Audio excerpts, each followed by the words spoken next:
But,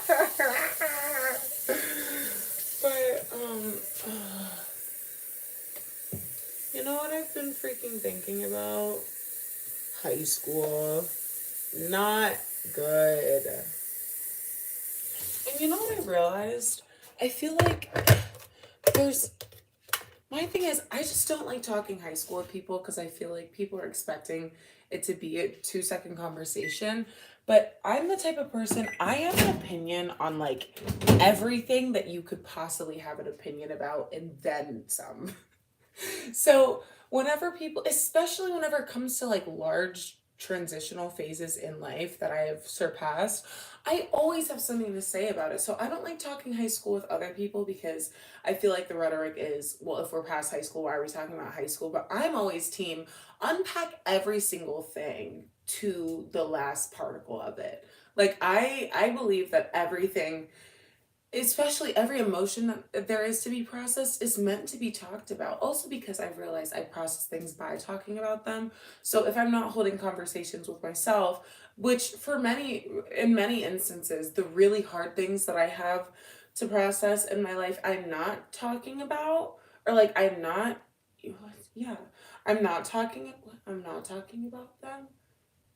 Yeah, I'm not talking about them with myself or like in my own company because I'm just like, that is a really big deal. That is something that really hurts my heart to think about. And this isn't something that I feel comfortable being emotionally vulnerable about in my own presence because I feel like things feel less significant whenever you're talking about like with other people about them. So sometimes it is really, that's why a big thing that I want to learn in the year 2025 is like what I want to learn how to have a conversation in a way that my words can be received.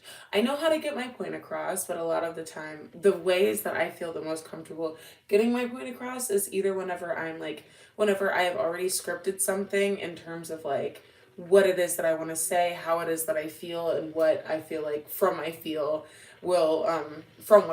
will like, yeah, generate someone's understanding of what some emotion looks like to me because I really struggle with, especially with large emotional conversations, I struggle with getting flustered. And a lot of the time, I revert to just like conversational conventions rather than like my grassroots understandings of how I feel best received whenever I am having a conversation. So I will a lot of the time jot down like a lot of focal points that I want to hit in a conversation or like certain thought processes that I want to run through in that. But then I'm also just like, I just want to be able to, I think some I also am realizing that I struggle to get my point across unless I am talking in streams. And as much as I don't mind it, I'm realizing that it kind of does inhibit my ability to have like comprehensive conversations with people if they don't feel that their words are being received as well. Because even though I can hear someone, I interrupt a lot because also if I stop what I'm saying, I will forget what I'm saying. But then there's also something connected to the next piece that I just want to figure out a balance for that because I'm tired of like of berating myself for my conversational patterns because I'm like, I love my mind. I love the way that I speak. I love the way that I think. But I'm also like, I want to make sure that other people are getting floor time in a conversation and that I'm getting the chance to intimately understand people's minds from how they're communicating with me, the same chance that I am giving them and might be taking away from their chance to do so. So I just really want to figure out what that looks like because the people in my life mean a lot to me and they are wildly interesting and like have a million lives that I have yet to even graze the surface of. And I'm like, I want everyone in my life to feel the same way that I feel whenever I speak and get my words received. And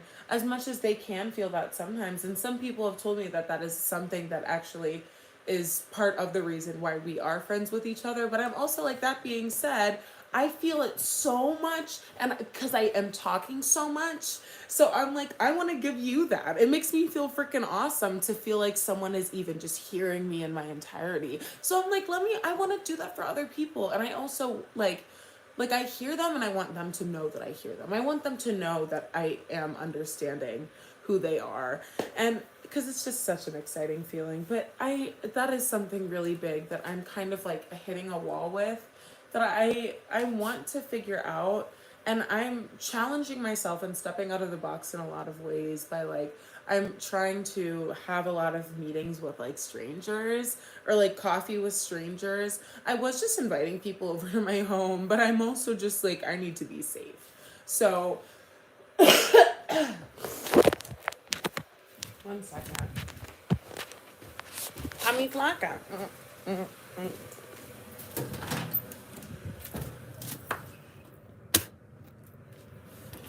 But yeah, there's just a lot to be said.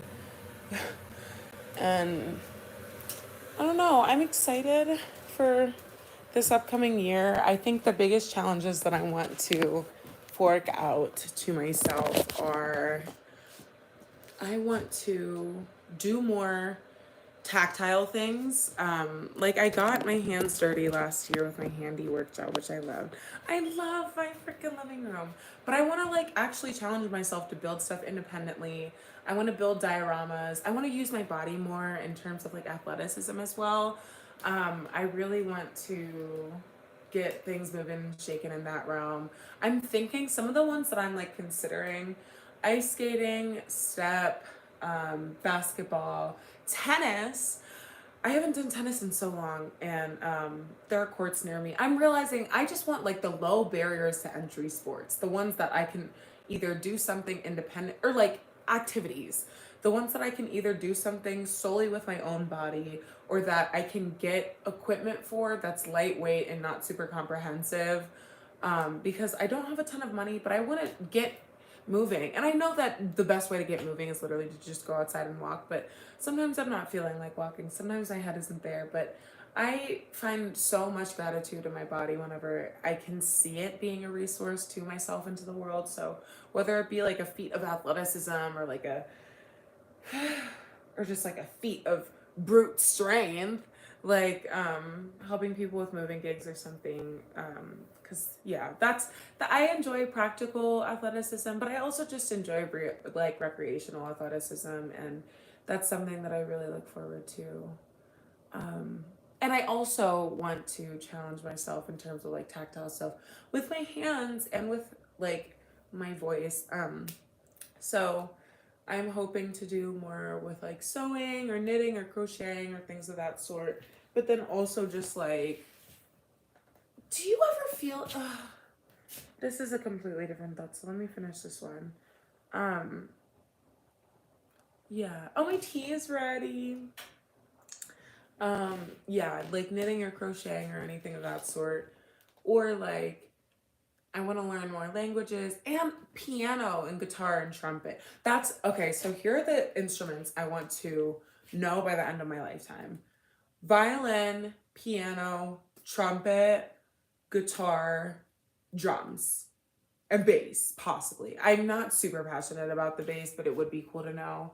And ukulele, but basically just all hollow string instruments. What else? Um, Yeah, and I wanted to challenge myself with learning languages. I want to start with Spanish and like Finnish. I really want to learn like mother tongue, and my dad has been teaching me a bit, but I'm also just like, Africans will just sit there and laugh at you. Like, my dad will just sit there and laugh at me. Not even my dad. Well, he won't, but my family members will. And I'm like, you guys, haha, yes, the joke is so funny. And I am so shameful and so sad that I am not connected with this already. Like, it's like, as much as I do understand, haha, it's so funny, I'm also just like, you guys, it breaks my heart to not be connected with my culture the same way that you guys are. And as much as like I understand the joke is so funny, haha, it literally is just making me so sad. So I'm just like, I don't know that my family is the best route to pursue to learn, because it actually does make me so sad, and every time I'm just like, oh. And I don't want anyone, if anyone does end up watching this, I'm like, I don't want anyone to come on here and freaking tell me just to get over it. I no, no, no, no, no, no, no, no. If I if I can't find a way to learn it where it doesn't invoke incredible amounts of shame and incredible amounts of just like, yeah, it just pulls this whole conversation into play of like the parts of my childhood that I missed out on, and how it didn't do anything in terms, like, I am ultimately at a disadvantage for having had a part in, or having had the basis of my education be in the American education system. It genuinely breaks my heart knowing another language, or learning another language in my adult life, is something that wasn't and this isn't being said outside of a consideration of all of the benefits that American education does provide me. But what I'm realizing is America does not benefit anyone in any ways other than the credentials that it gives you.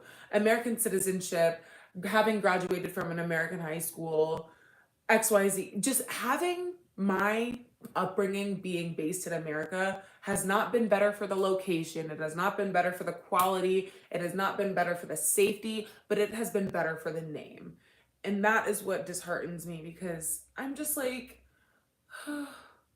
I feel like it's so hard feeling like shock show. Because I'm like, what freaking resources are there to, like, I'm just really, I don't even know why I'm just emotional today. I woke up today and something made me want to cry, and I'm just like, why?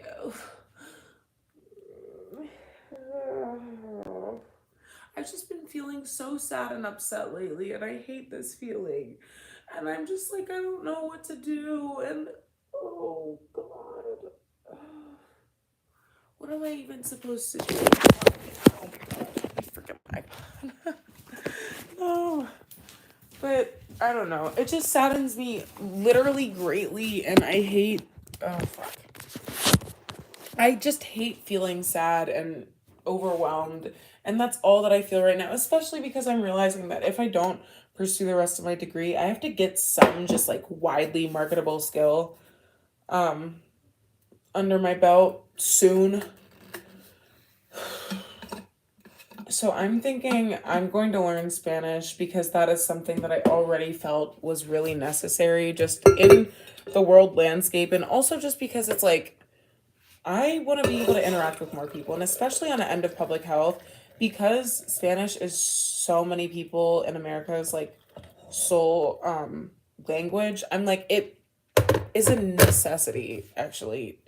It would be exclusionary of so much of the population if going through the things that I'm learning, I'm not learning their cultural context for someone outside of myself, or someone outside of the people that I'm immediately interacting with in this stage of my career. So I'm just like, I don't know. But there's just a lot of emotions of like educational inadequacy right now that are, I'm just really upset. I am really upset. And I think that this week has been really hard for me, and I don't know what to make of like any of the different factors that I'm, yeah, kind of staring down the nose right now. Um, yeah, I'm just sad, and I'm upset, and I'm scared, and I don't even know what to do, and just, yeah, I am not feeling great, to be honest. Where's my plate? Where was my freaking plate? Yeah. But all of this being said, why is my face so freaking puffy? Not even in like a fat phobia way, because I really don't care about that. I actually, well, no, there's, oh, fuck these bitches. I'm not reviewing that. Fuck these bitches, my face wasn't in it. I'm weird. Just my heart just keeps breaking, and I feel like just things, it's so hard being such an emotional person. And yeah, yeah, I don't even want to say such an emotional person, because I'm realizing that I don't want to say everyone experiences emotions to the same gravity, because I will just that's one of the sad limitations of like individuality. It's that I will never understand what someone else's emotions are, how they felt them. Like I will never feel someone's feelings as they felt them.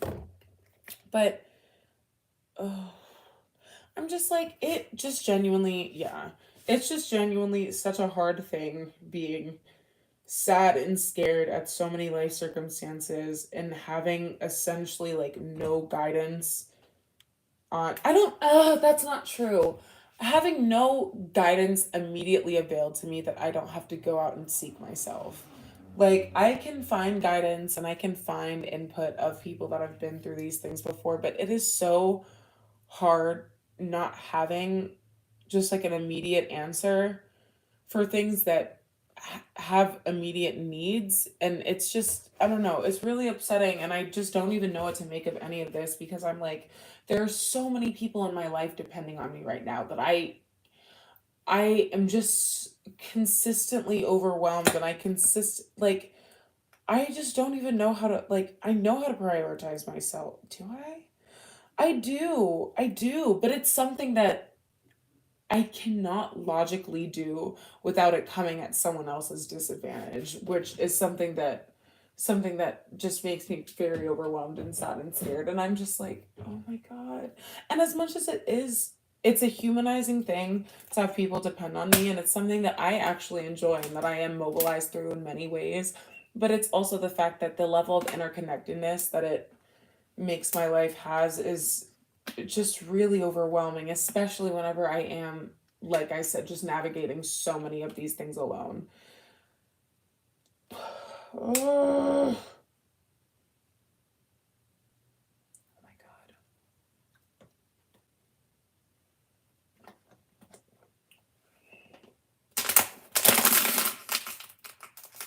And I think one of the saddest things for me lately is I'm always the type of person that's like, just even if you don't understand what's going on and even if you don't believe something good is going to happen, just believe in variability, because at least that makes it so that you're availing yourself to the good and the bad rather than just the bad. But it's been so hard to keep that as like a core tenet whenever recently it's just been bad on bad on bad and bad and bad. And I'm also very aware of the fact that like my reality is the one that I am shaping. So if I'm not availing myself to that understanding, I am playing a role in, yeah, in not having the fruits of the work that I'm putting into my life. But that being said, it's just like it's overwhelming because I still haven't yet. I don't know if there is a balance yet, and if there is, I haven't found it between like feeling something and its legitimacy and acknowledging that it has been a consistent pattern. Even though I acknowledge, here's the thing, it's hard because here's where I stand on it. I actively acknowledge that where I am now is not where I'm always going to be.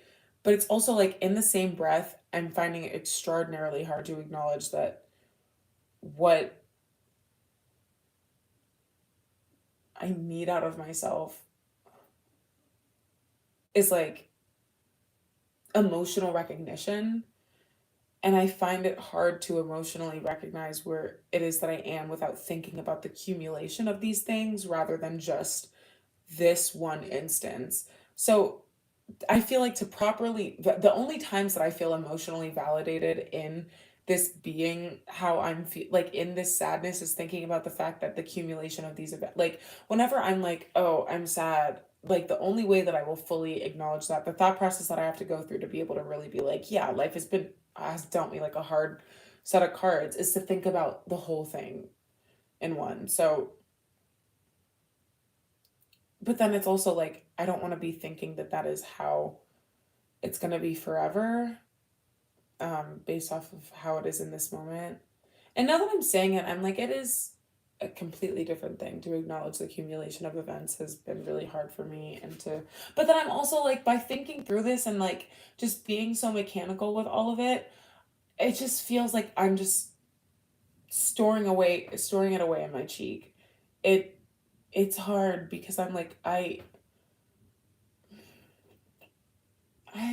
yeah, I'm like, I don't know. That's why Jesus freaking Christ. That's why I'm like, I'm not super adamant on having a boyfriend right now, but it would be something that I would really enjoy because here's the thing. As much as it has always been so weird to me that like a lot of the time whenever I'm in a rough place, I'm like, oh my gosh, I want a boyfriend. I'm realizing it's not a boyfriend that I want, it's just intimacy and closeness with someone that I can confide in and they can confide in me. And also just like satiation of physical intimacy, wants and necessities. I just like want to be held while I cry and I want to hold someone while they cry. And I like, I don't know. And also I want to be kissed and comforted and I want to kiss and comfort. And I'm like, I don't for me at least think that yeah, I don't think for me that I find commiseration as a good foundation for a relationship, but I do aspire towards closeness. And I think for me what I'm realizing is that I don't oh my god.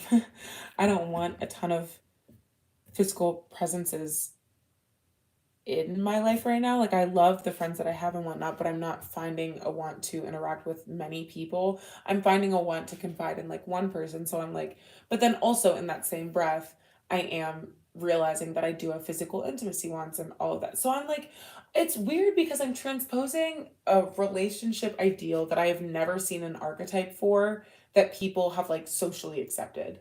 Like I've seen people socially accept boyfriends and I've seen people socially accept friends with benefits, but then there's always opposition towards it. But then I'm like, I see whatever I think of something in its entire, like what I just described is like the perfect situation for me right now. It's like an intimacy partner. It's like, I feel like if I was to have a boyfriend, I would be dating for the future. A lot of people, and basically I mean that to mean how people mean dating to marry, but because I don't see marriage as like the thing that gives me a sense of finality in a relationship's like progression, rather than just like commitment. So I would be dating towards the future if I had a boyfriend. But right now I just want an intimacy partner, like someone to enjoy life with, someone that we don't necessarily have to, yeah, be dating towards the future. If that happens, cool. If that doesn't, it's not the end of the world because I see multiple partners not at a time, but like throughout my lifetime as being something that yeah, that I have throughout my life. I don't I see monogamy for myself, but I also see the chance to experience a million and 10 different people. I think that that's something that I really would love to have in all of the lives that I live in this lifetime. Like I would love to enjoy the presence of multiple people.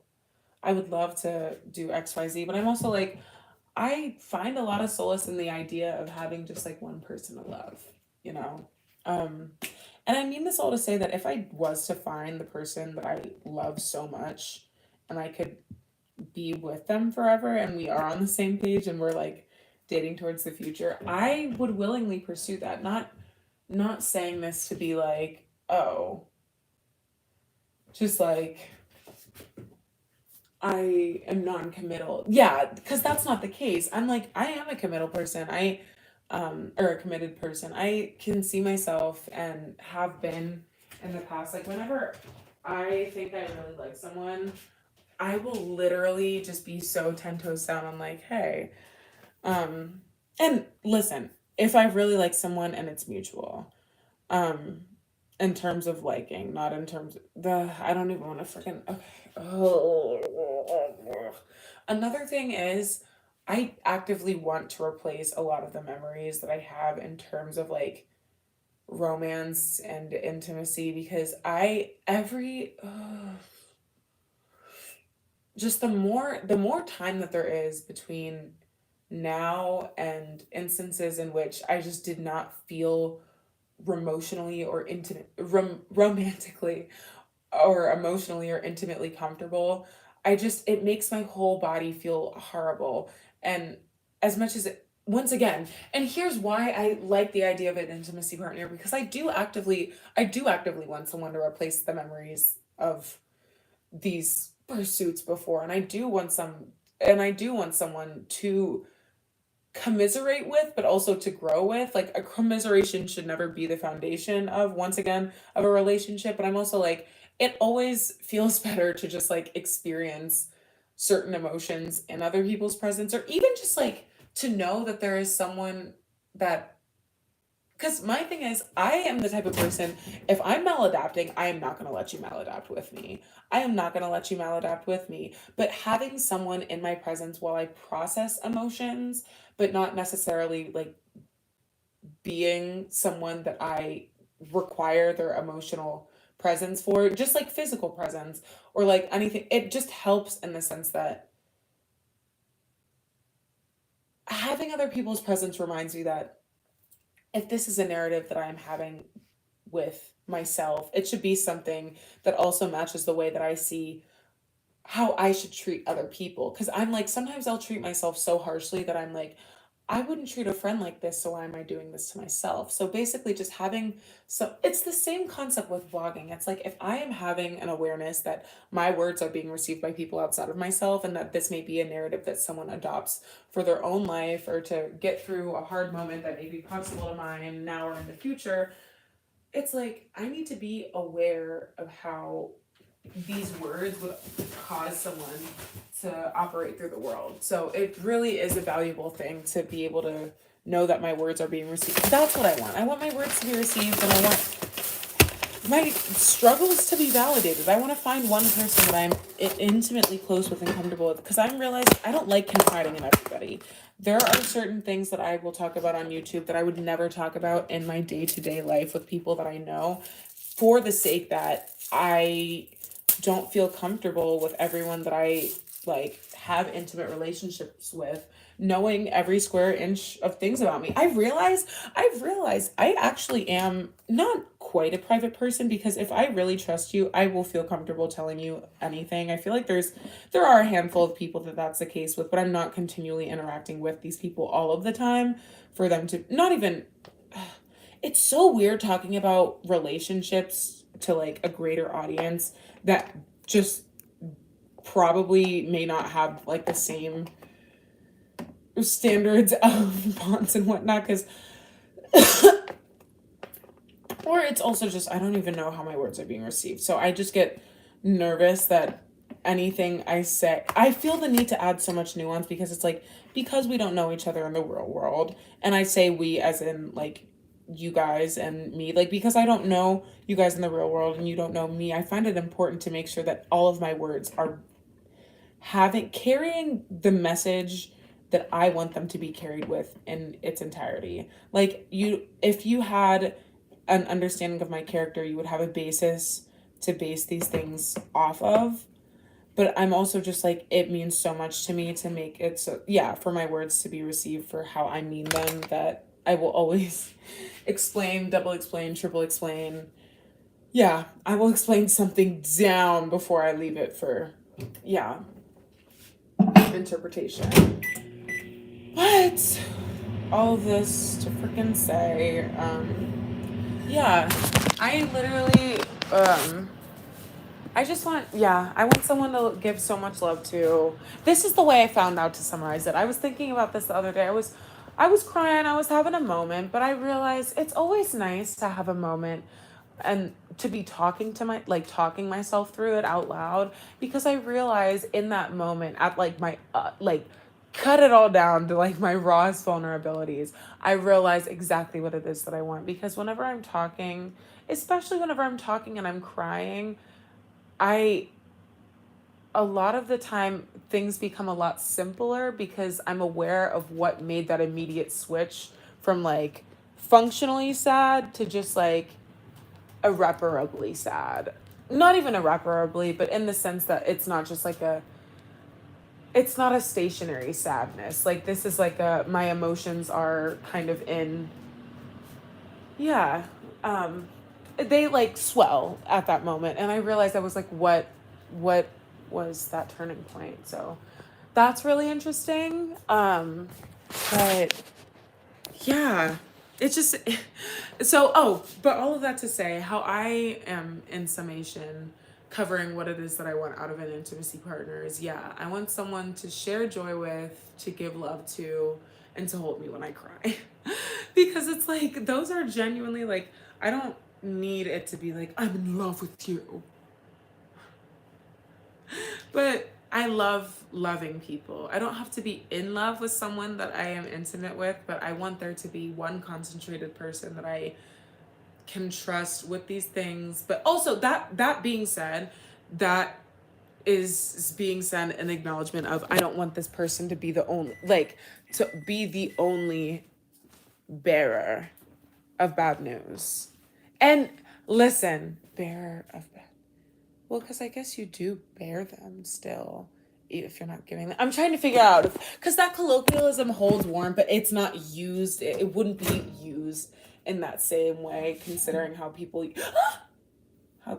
say the phrase, because they mean bearer as in like I'm giving. Because I guess bearing is giving, but also isn't bearing like a state of having to, like, bore her fruits.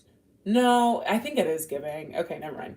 But oh, I freaking love linguistics. I just want someone to know me intimately. I want someone to like just to to consider me. I want to feel considered. And as much as I do by many of my friends, I'm like, I want to be considered in the way that we have this emotional closeness that is also coupled with attraction. So someone feels so eager to know every square inch of like who I am and feels comfortable stepping through that door of like nonchalance or facades or hyperboles, irony, just to be like, hey, I like you so much and I want to know so much about you. And I'm like, oh my gosh, I like you so much and I want to know so much about you.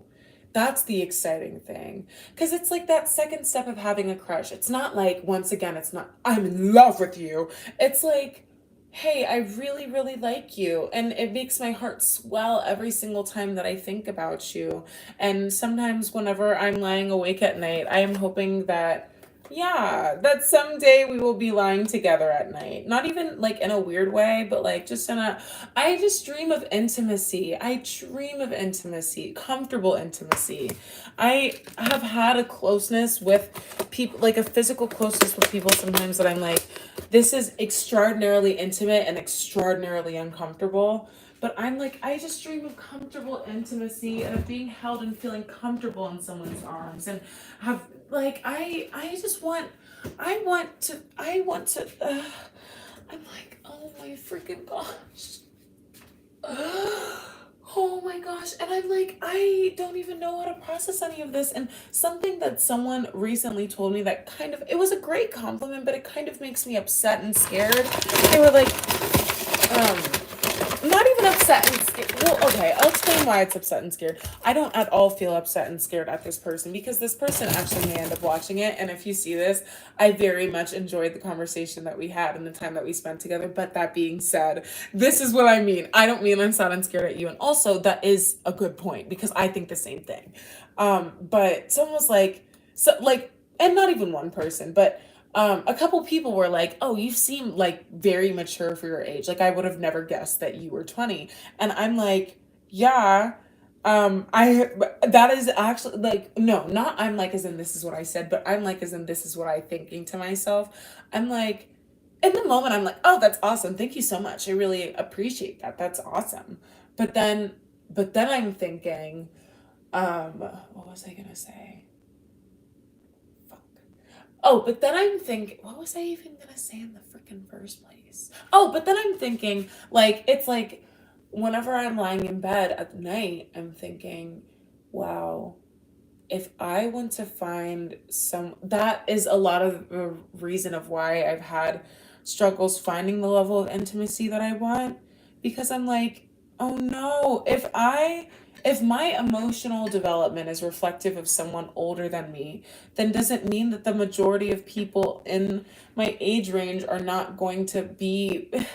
That's what makes me upset because I'm like, I don't want to date older because I feel in many ways already susceptible to having my innocence corrupted by older people, and that is a big fear of mine, not being able to like fully have a childhood because people continually like older men continually sexualizing me and reminding me that womanhood is just impending and impending and impending and something that I'm already stepping into. So I'm like, I don't want to lose that. I'm horrified and terrified of losing that part of myself that understands that, hi, I am still a young woman.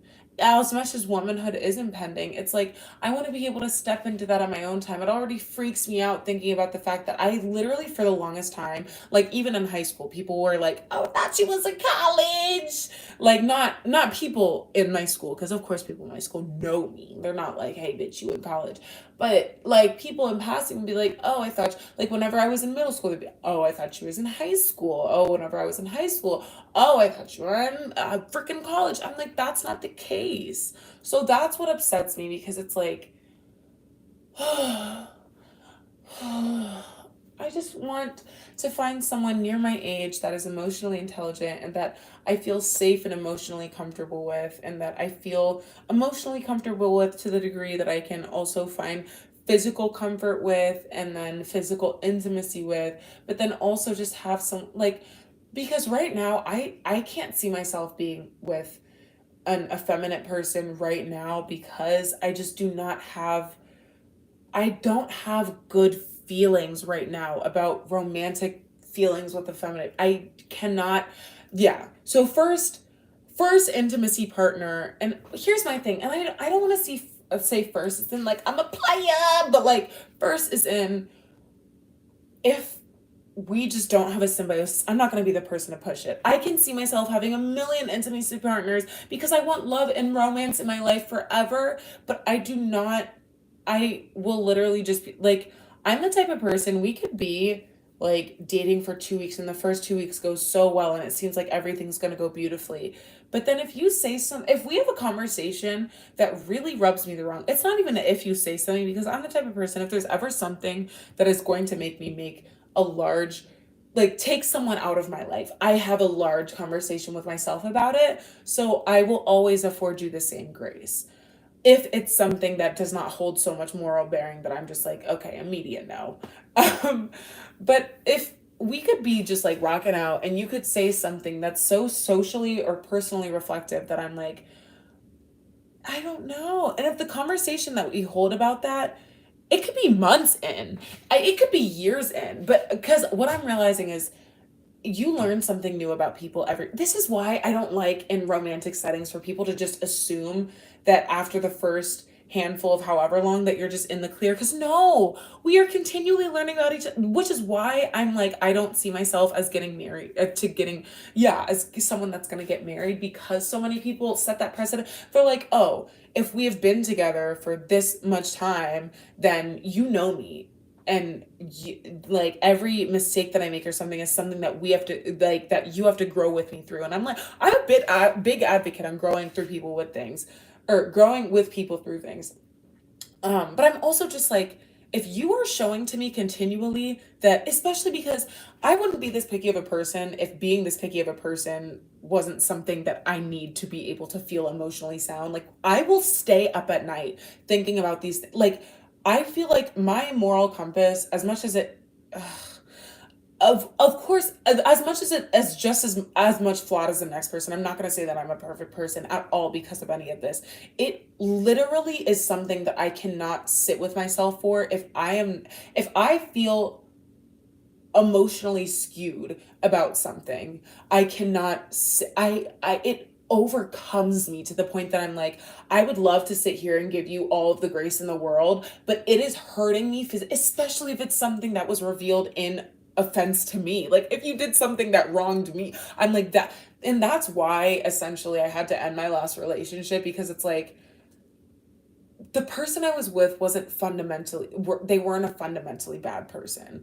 That is not the case. They were not a fundamentally bad person, but they kept doing things that, especially things that were particular, like that were showing me that you don't know me intimately. You know me as the accumulation of my traits in conjunction with trying to fit that into the box of who, like, an archetype. And I'm like, what? I can't do that. I can't do that. I can't do that. And I can't be known as that by the person that, because like, I'm the type of person, no. And I hate even sitting on here and explicitly talking about, I wish I hadn't identified, well, whatever. But I'm just like, ugh. It pains me not to be known and to have people in my life think that from the degree that they know me, that I will have someone that thinks about the world or thinks about me or thinks about themselves in a certain way, that I will just be fine with that. And that's, and it, and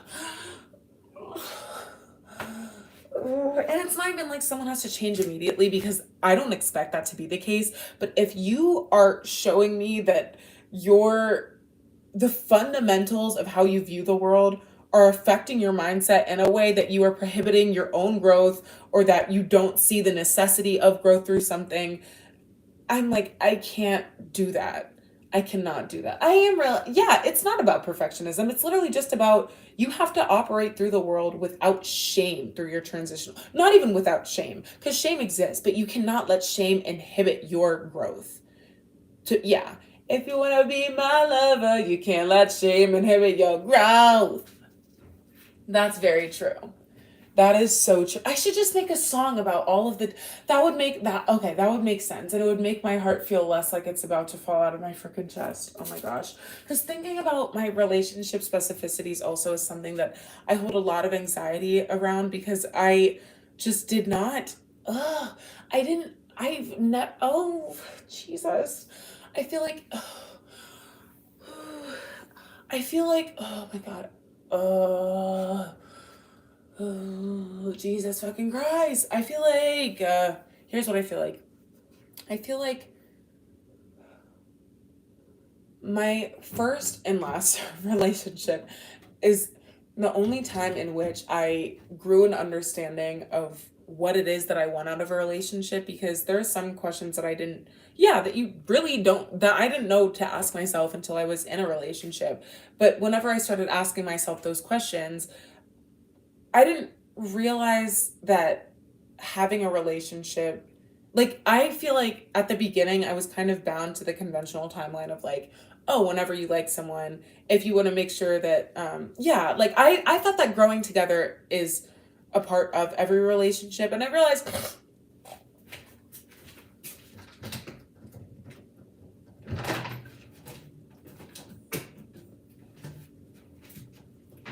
that, yes, as much as it is, it's also like, if I don't know that person's capacity for growth, then that isn't something that I can sit down with. Like, I thought that, oh, if I just trust that you will trust yourself to grow and that we can have those hard conversations, then yeah, let's get into a relationship. But it kind of went in reverse order, because I've never really had any like romantic reception before. Like, I've had romantic feelings and whatnot, but I've never like had an admitted attraction romantically on both sides until then. But then it's also like a lot of these understandings of relationships that or what I want out of a relationship that I've grown, has been through things not going well in my first relationship. And I'm like, it just makes me upset and nervous and just uncomfortable, just to think that, yeah, I want a,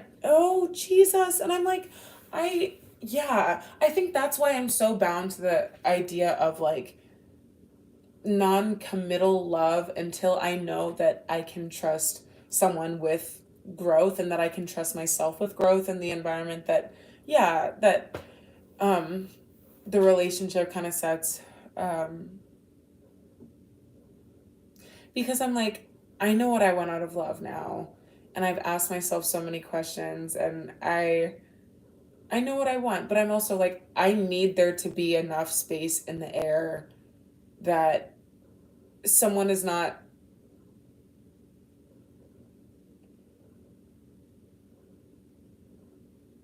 demanding my presence outside of an understanding of what my capacities are. Yeah, like, I feel like the last thing that I want is for the case to be again that it's like I am getting my feelings hurt and feeling badly about just everything and having a pit in my stomach and then feeling like the door is like I can't even just step back out of the door. I think that just feeling stuck was a very big issue. And I hate talking because I'm like, there literally could be someone that this message could get back to the person that I was in a relationship with. But I'm also just like, I need to talk about this. So I'm like, it is never the intention to come online and badmouth anyone to identify anyone that I am badmouth. I usually am extraordinarily vague with like, because usually it is just like, oh, a friend in a past life. But I'm like, ugh, you know the fuck what? There's literally no one sitting on here. So I'm like, if that does happen, that was like a targeted attack. That was a targeted attack. Oh, Jesus, I thought that's cool. I was like, fuck. That's the really nice thing also about, I'm like, if I ever do pick up a lot of traction on YouTube, I don't know that I will stay on this app because I think I might like just toggle between apps until my engagement gets really low at YouTube because I'm like, that's not true. I would like to think that I would leverage it or just not even leverage it because that sounds like manipulative, but leverage it in the sense like I would like to think that I would stick around, and I truly do believe that probably that is what I'll end up doing. But also I just know that with TikTok I kind of jumped ship whenever things took off. Yeah. I'm just like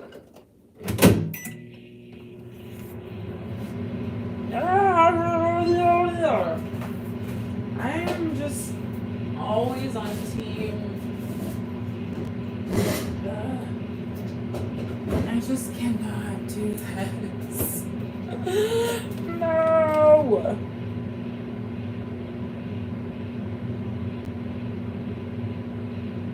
I just want a freaking boyfriend, kind of. Do I? No. Well, that's why I'm like, I would love a boyfriend in my turn. I would love to have a boyfriend through which those things are satiated. But I'm also like, I know that if I was to call a guy my boyfriend and he, at this state, like before he is solely my intimacy partner and there is no, like, giving him the title of boyfriend would feel like I am, because I'm realizing that if I have less committal ideas of what, like basically they think that boyfriend is like epitomized love. If I give someone that title, a lot of people in passing, including the person that, thinks that that's like epitomized love, like lockdown, dating for a future. And I'm like, I want us to be able to be friends first, and then have a level of intimacy, and then be intimacy partners, and then boyfriend is like kind of the last stage because I don't see marriage as, well, not even that, because I can have a boyfriend, but like boyfriend signifies dating towards the future because I don't see marriage in my future. I'm like, yeah, it's basically just like dating as in like, yeah, because I see intimacy partners also being exclusive dating because I'm like, if I am physically intimate with someone, like for the sake of feeling comfortable in like a health sense, but also just in like a eye of affection sense, I would like it to be like singularly focused. I would like to be exclusive with my intimacy partner. There are so many things, so many thoughts being thunk, and so many freaking dishes to be washed. God damn. Oh, fuck. I was about to sit here and shake my tea, and it was fully open. That wasn't gonna work. And the sad thing is, I was just, oh no. Ooh. I was just like, ugh. I'm so conflicted always. I'm like, I want to say everything about my life ever, especially online, because no one listens to it. And it's like so deeply inconsequential until there are consequences, until people in my real deal life find like my social media presences. But I think that that's what worries me, because I'm like, I don't want to ever have to just like, first of all, I don't want to ever have to do like a full deep dive sweep of my account, because it would make it so that I have to watch like every single thing, because I don't edit videos and I can't look for sound bites and I don't know what the fuck I said, because as soon as I record something, it's just going straight up. But I think for me though, it is like, oh my God, wait, the beginning of 2024 went by so fucking fast. I lived a million lives between January and May. I think January through May feels like real life. And then August to like December is like, run! Oh, I'm gonna watch a movie. I'm gonna watch Miss Congeniality. Why did it take an hour to get my breakfast? Oh, because I was talking.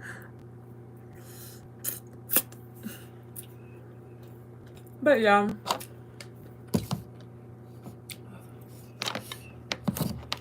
Okay. Yeah. Bye, guys. Life is awesome.